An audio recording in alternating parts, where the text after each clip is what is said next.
Kangane ka bi ka ada bay. Kefir Me chi keni ka view keni kul nang na.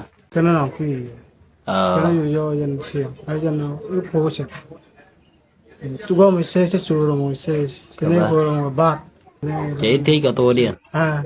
ba Che la to dien chue ko le jo ji kini ling. View keni ku nong to ye. La bi keni balel na. kena bu moy bul kena moy na kir Chui ka kula baleng ka kit. siya ko lang fit Chui ku ben kui tak dien. ko ba fit ta Jen ben kui tak dien. tawo ka ba la kena yo chung ya kan ngumun kamai ne kong tegen ngumun ke ne wi chong ke kena yo yan ma nyur e yo no aram no ber bat ber ke wala na ka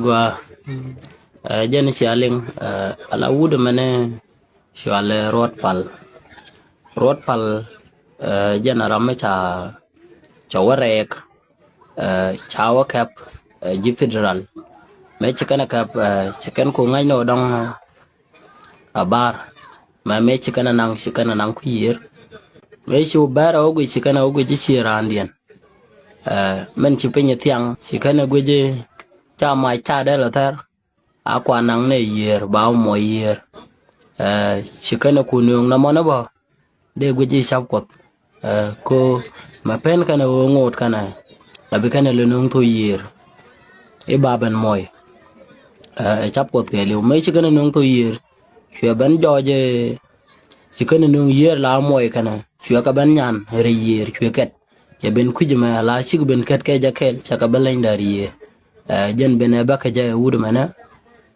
tiang ka war